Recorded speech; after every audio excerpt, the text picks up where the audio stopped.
Well, thank you. So tonight, I was asked to speak on a spiritual principle. And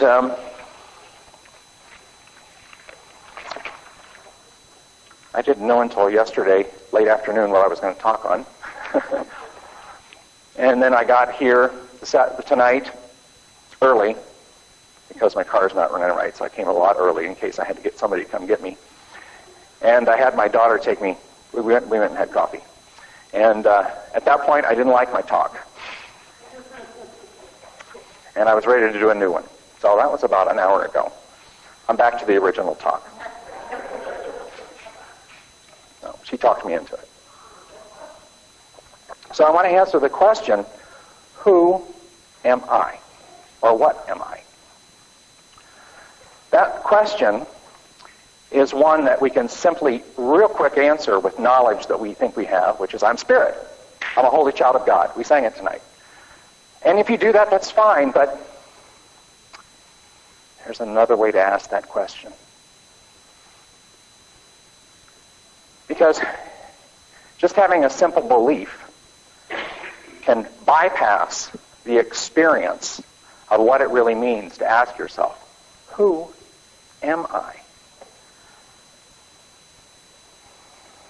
What am I? So I want to walk us through sort of a meditative inquiry today, answering that question. And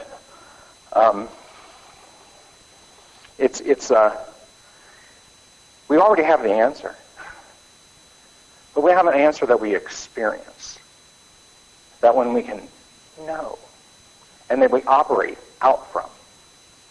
Not just a belief, because it's the first guiding principle of the fellowship, which is, what is it? I've got it somewhere. I didn't even know it was out somewhere. Somebody, where is it? Anyways, it's that our essence is spirit. Okay, so let's just get quiet for a moment and allow ourselves to just be open to this investigation. Who am I? And let go of the answer you already have. And let's together investigate, who am I?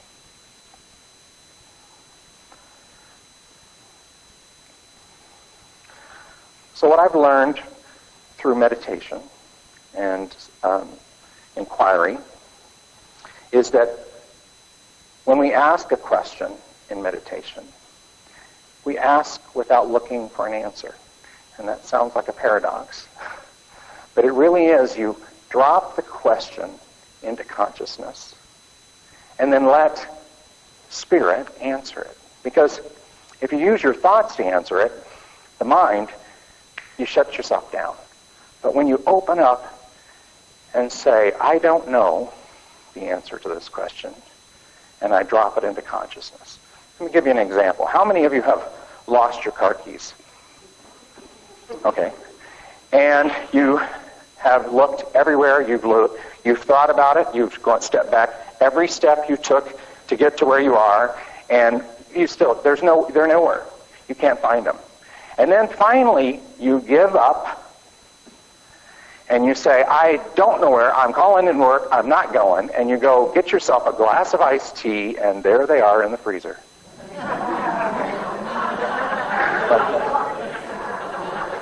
So what I'm talking about, this meditative inquiry, is that moment of giving up and saying, I'm never going to know, I don't have a clue, and then you rest.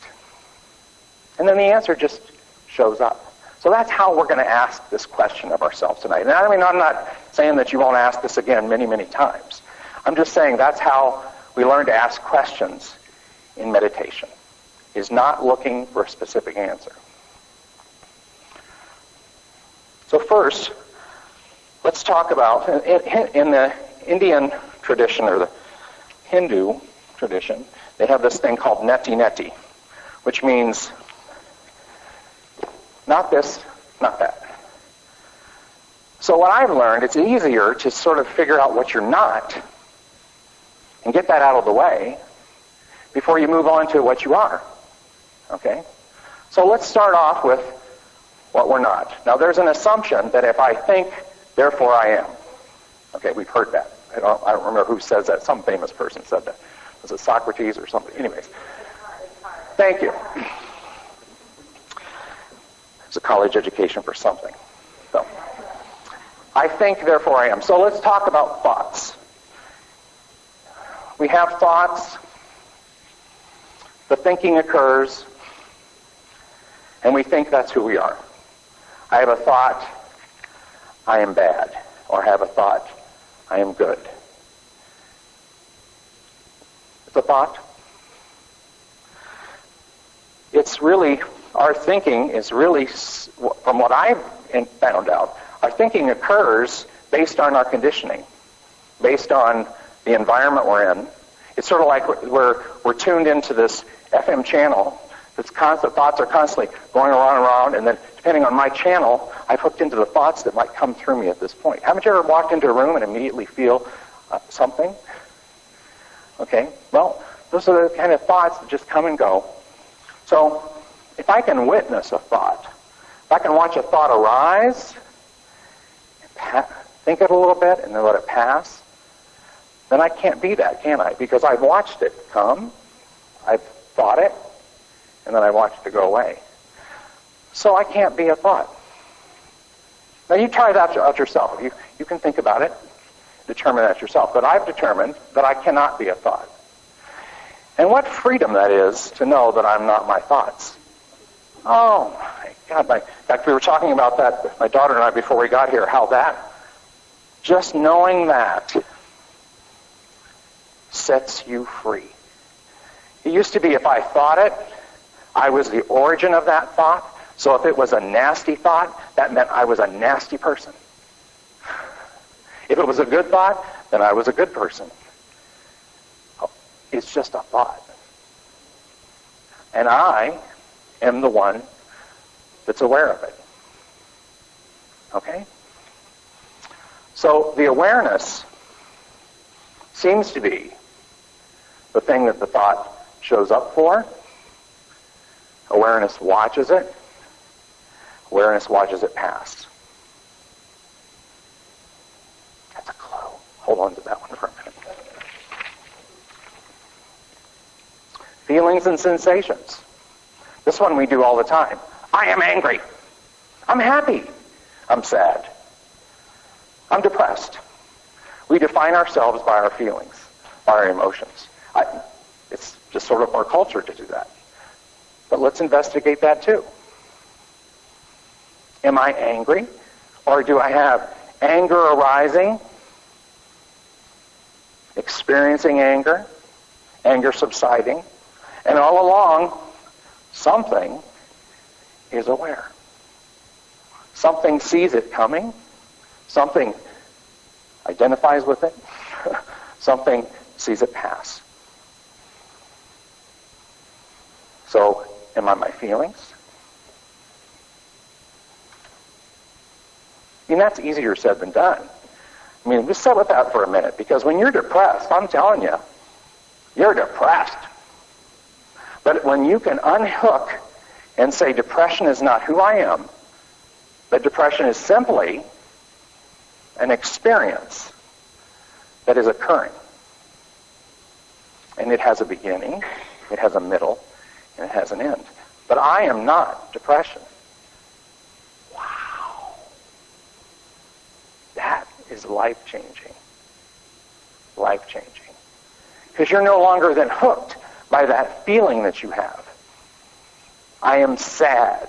Well, you can have sadness occur, but are you sad, or are you just feeling sadness?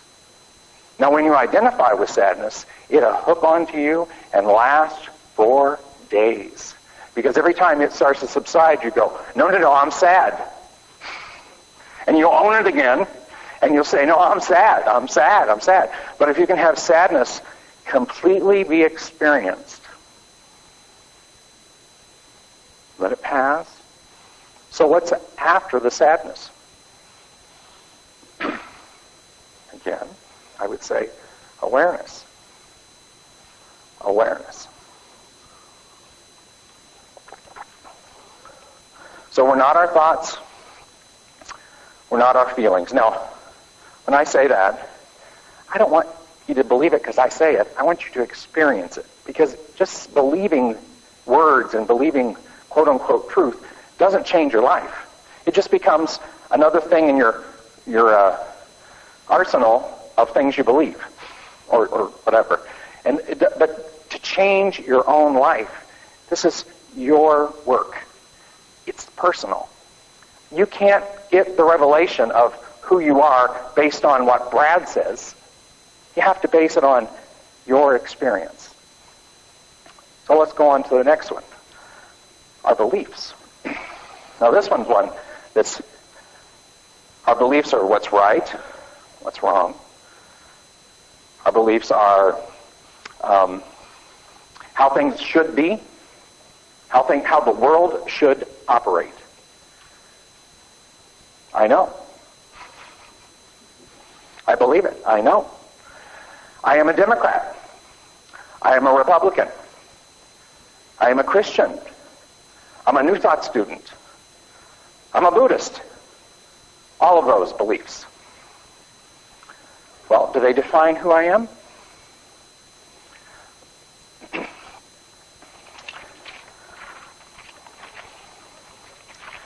Beliefs are thoughts that we put in concrete and say, okay, that's my thing, that's it. And I think we should question our beliefs, even the ones we hold dear and dear. I mean, save them for last. Question the stressful ones first, but really, question it all. You know, like when I say, your spirit, instead of saying, oh yes, we've been taught that since for 26 years, say, you know, I'm not so sure. I'm angry. See? And then you can have the experience of that investigation of saying, who am I? Not based on what someone teaches you, but based on your own experience.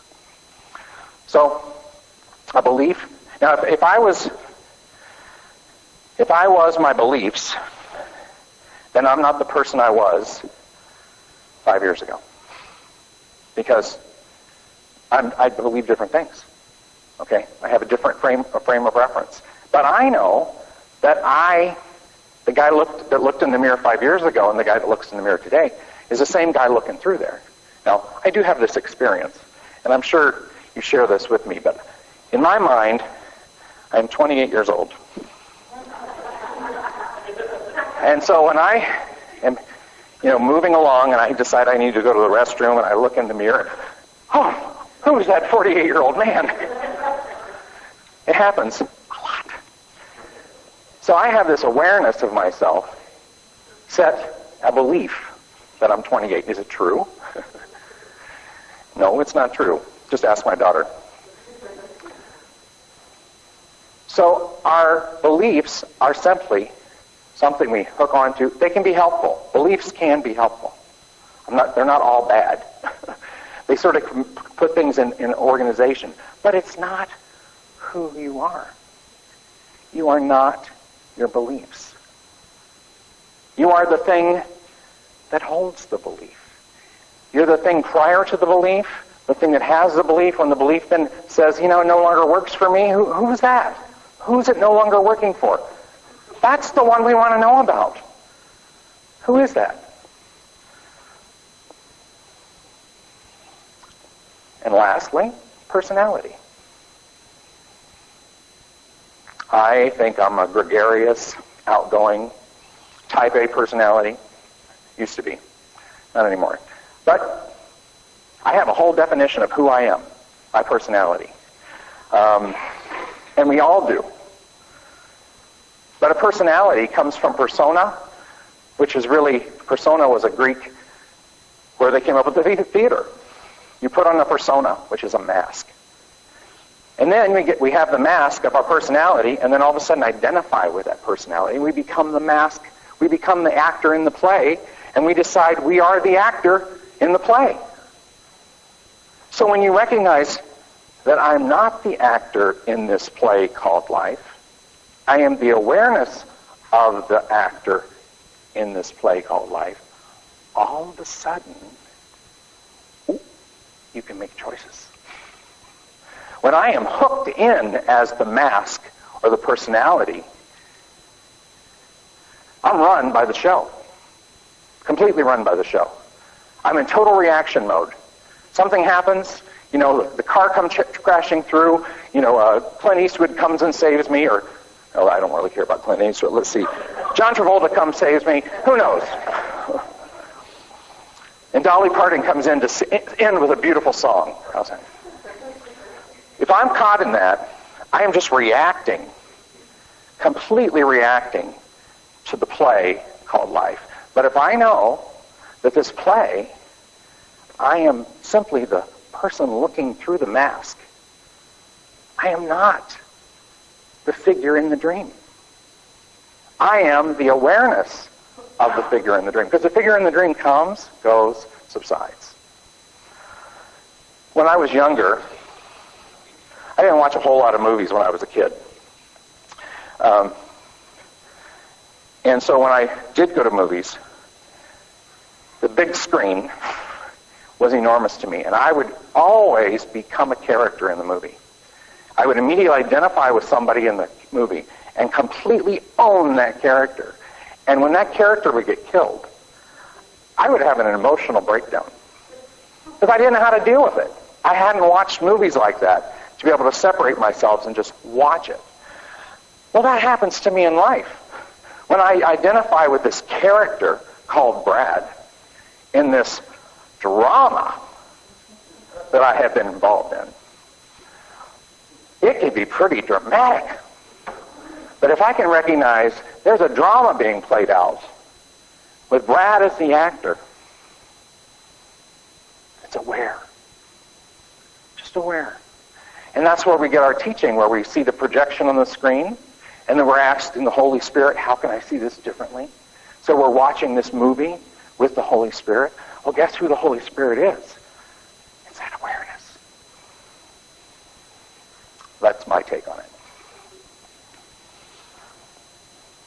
When we came to Halloween this year, I remember it was either the Sunday after Halloween or whenever it was, Beth talked about Halloween being the most spiritual holiday, because we have people show up with a mask and we love them right through it. And I thought, wow, that one's just stuck with me. Over and over I see that. I come up with a mask of anger, of disappointment, of rejection, and someone loves me right through it. Wow, trick or treat. All right? So we're all in trick or treat every day, whether we're at the mask on or whether we're the one opening the door. If it goes back to what we know or we've been taught, it's either love or a call for love. So when that person in the mask shows up for you, it's a call for love. When you show up in your mask, in my door, it's a call for love. But if I think I'm the mask, I'm going to take everything personally. And if I think you're the mask, I'll take everything personally. But if I can see, you're not the mask, I'm not the mask, there's something else going on here. Who is it?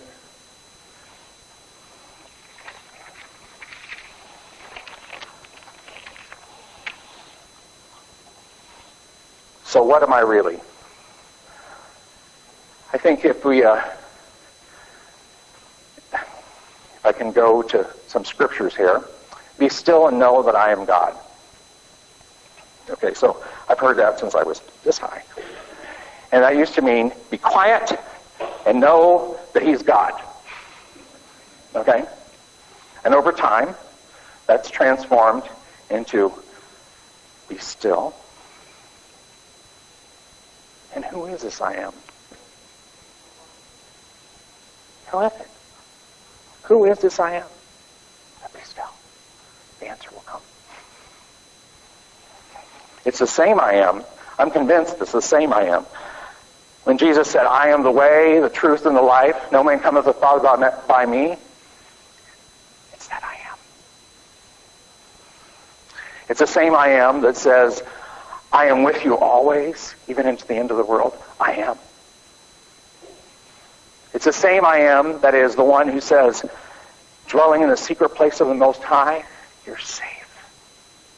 It's that same I am. And guess who you are? You're that I am. You are that I am. It's so close to us. It's at our breath. Spirit. When we say spirit, spirit and breath are the same word. We are the breath of God. You are the breath of God. You're that close. We are the fish in the water looking for the water. And use it. You're in it. You're in it. You're breathing it. You can't get away from it. It's all around you. The answer is here, right now. You don't have to look anywhere. So, when a thought arises, that's stressful. When you can recognize that I'm not that thought, I'm having it though, then you can see that I can make another choice. I can look at this differently. And we know, one of the things we know, help me, when we can't see it another way, help me. It's that 2-word prayer. Holy Spirit, whatever you want to call it, help me to see it another way. So, when we come back and say, I am spirit, I hope when you say that, it means something different. It's not just a teaching. It's an experience that I am. That thing, it's so close to us we trip over it. We think there's something else. But it's right here. It's that awareness. That is it.